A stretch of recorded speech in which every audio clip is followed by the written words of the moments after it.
Hello, good day, and welcome back to our lecture on the Nigerian Lego method. Today, we are going into our 8th lecture on this particular course, and today we are going to look into Lego reasoning. Okay, the Lego profession requires different concepts, different way of viewing things, different way of seeing things per se, because what a layman might consider normal might be considered abnormal to the legal professional. Okay, and as such, the way both lawyers and judges reason is actually quite different from the way a layman reasons in terms of daily activities or issues that they might try to consider or look into to see what caused what or why such an event occurred. Okay, so legal reasoning actually represents the overall mental agony and the demonstration of legal officers in the course of trying to find justifiable answers to real life issues or problems that they confront them on a daily basis. Okay, it's more or less how the legal practitioners try to assess matters and reach a conclusive understanding or view or perspective of what constituted what or why such a matter is an issue or is not an issue. Okay, so how then can a legal officer reason well? Because reasoning well is very important, as it would amount to being able to demonstrate your overall understanding of the matter in dispute or the issue brought to your table. Aside that, it will also help you to reach more informed decisions as to how to handle whatever issue you are looking into. Okay, so generally judges and lawyers tend to reason well by having sound knowledge of not just the legal or law field of study, but actually an expanded overview of other related subjects. Like a layman could be reasoning from one dimension. However, lawyers tend to reason well by having an expanded overview of the concepts surrounding a particular matter, whether it is within the legal profession or coming from a related professions. Okay, so there are certain subject matters that might appear before the table of a lawyer, which might be emanating from the field of political science, management sciences, or even pure and applied natural arts. So it is expected that a lawyer should be able to have at least basic understanding of these fields in order to comprehensively look into the matter in dispute and be able to reach more informed decisions. So overall, the ability of a legal officer to reason well depends on the officer's understanding of concepts from other related fields. Okay, this is also in line with the view of Oliver Wendell Holmes, okay, who opined that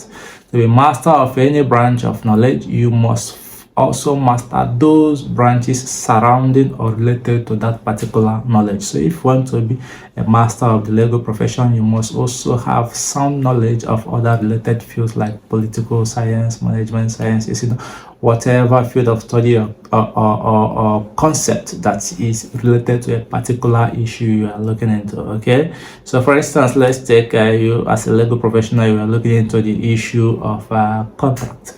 Okay, aside knowing the laws or statutes that regulate contracts within a given jurisdiction, it is also expected that you should have a basic understanding of what the business process is all about, the elements that constitute a contract, or how companies go into reaching a given contract. Okay, therefore, legal officers must be able to widen their knowledge beyond the pale of the legal profession if they are to have sound understanding of issues. As such, would amount to vying into other related disciplines. Okay, so what then is legal language? Yeah, law is actually expressed in a number of terms. Legal language represents the language or the tone upon which these laws are expressed. Okay, first is that law is expressed in general terms, and in this case we are actually trying to say that law is general in the sense that it tries to encompass, tries to cover everything related to a particular issue. Okay, by generality, what is actually implied is that the statutes of which the law is based on is usually widened to accommodate further or future developments. You know, one of the basic elements or objectives of law is to be able to address issues as they arise in the society. So we consider law to be dynamic. Once there are changes, new laws will emerge to, regulate such changes or trends or developments in the society. Before we didn't have anything like the electronic election act regulating the bypass and so on and so forth. But today we have something we call the Electoral Act 2020, which is meant to regulate the transfer of our voters register or voting records from the polling unit straight to the INEC office. Okay, so as things change in the society, law is expected to change. So generality of law in terms of its language is that the statutes are developed to accommodate future developments as they occur in the field of law. Okay, therefore legal language can never be restrictive in scope. It's not supposed to be, it's not meant to be, because change is one of, I believe, the only thing that is constant. Okay, and instead they are developed in such a way that they are widened to cover and apply to different targets. This is why in the case of Donoghue versus Stevenson, the law was developed to ensure that customers are protected from poorly manufactured products. In this particular case, it was related to the duty of care of a manufacturer on ensuring that snails do not enter into the drinks. Okay, so if laws were developed to be restrictive, it might not have cover this aspect. Okay, so this particular law applies to all manufacturers. Once you are manufacturing consumable, you should ensure that adequate measures are put in place to guarantee the safety of the consumers that are making use of that particular product. Okay, so that is what we mean by law is general in the sense that it is widened to cover varied events as they occur. Then the second is that law is also expressed in the form of an abstract concept. Okay, what do we mean? Sometimes legal languages do not actually take meaning from their own empirical sources or experience. Okay, instead these meanings are developed from the normative features, normative elements surrounding that particular concept. Okay, so usually this concept tend to create doubts and tensions in the attempt of trying to clarify their meaning. Okay, so that is why we say sometimes law can also be abstract. It might not be as wide or as broad or as easily understandable as the first language. Okay, so in this case we use the examples of contract, negligence, good faith, and so on.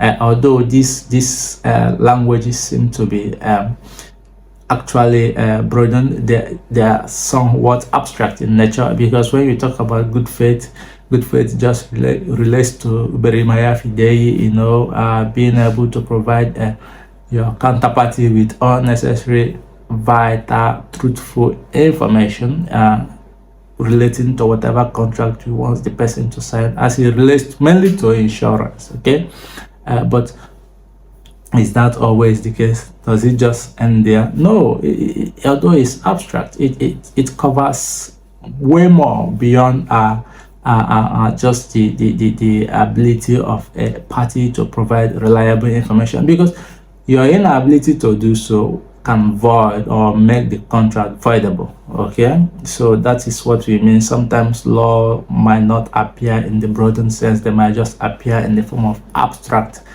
sense that can actually raise tensions and confusions. Okay, so what then is logical reasoning in law, or what we refer to as legal logic? Okay, basically whatever argument or submission a lawyer is making before a judge is usually founded on logic or on the basis from which it flows. Okay, if such cases are not founded on logic, then it becomes inapplicable.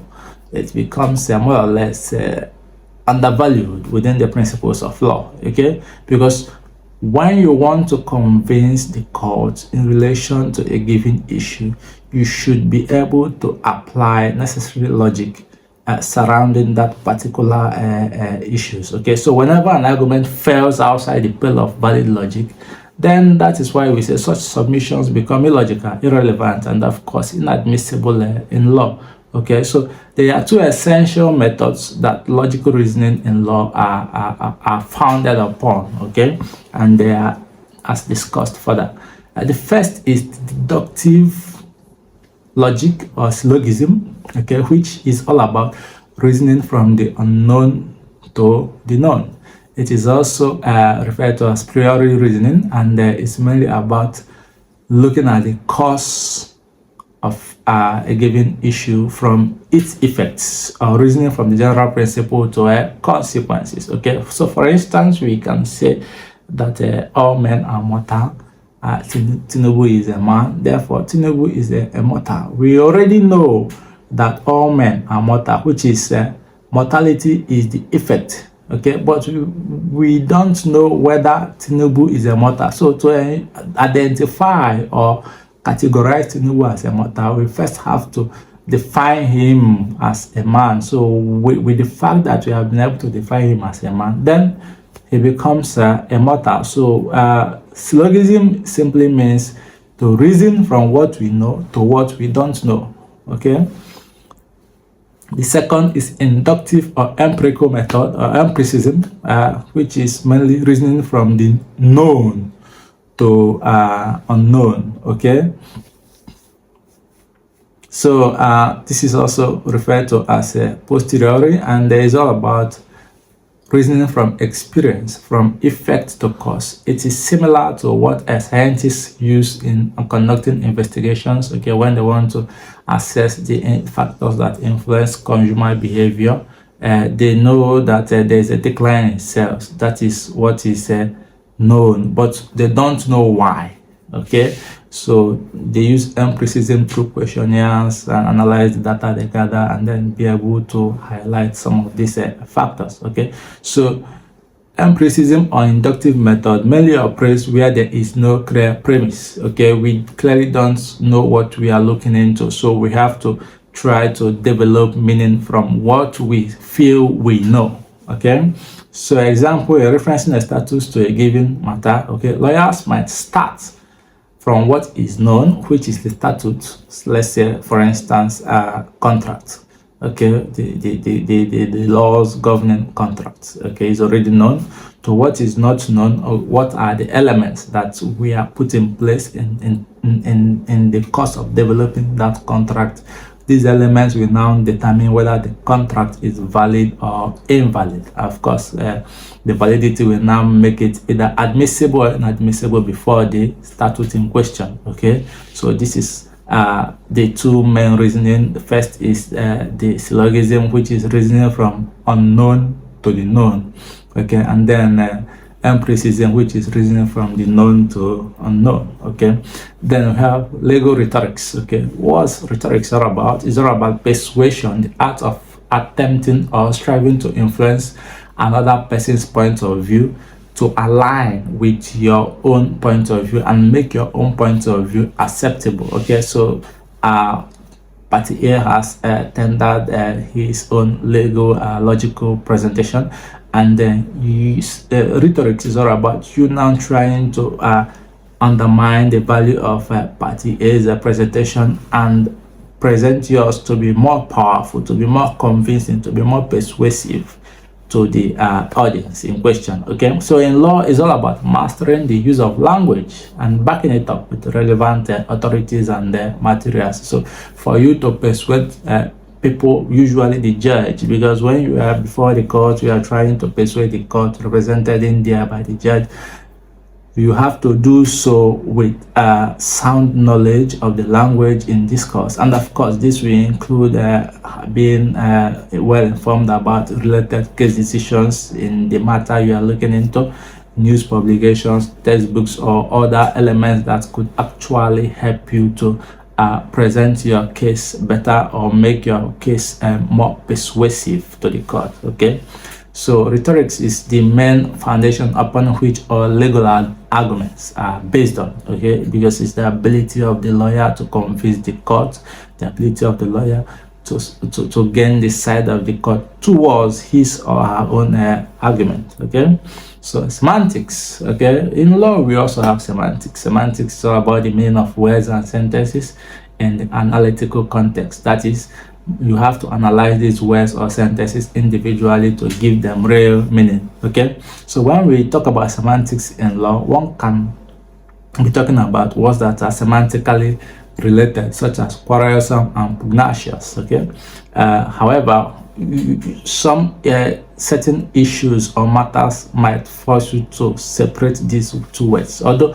quarrelsome and pugnacious seem to be related, there are still some dignifying or differentiating elements between these two words. For instance, pugnacious seems to be an advanced level of quarrelsome. Okay, so one might still want to know the difference between these semantically related words, and in most cases there seem to be differences, just like I demonstrated. Okay, that is why this dispute should never be resolved based on just one word, because when you are looking at this dispute from one particular angle or based on one word, you might be missing some vital elements. So in resolution of this dispute, it's necessary to consider different words or languages or phrases or views related to that particular dispute in order to make more informed decisions. Okay, so this is basically where we are going to stop for today.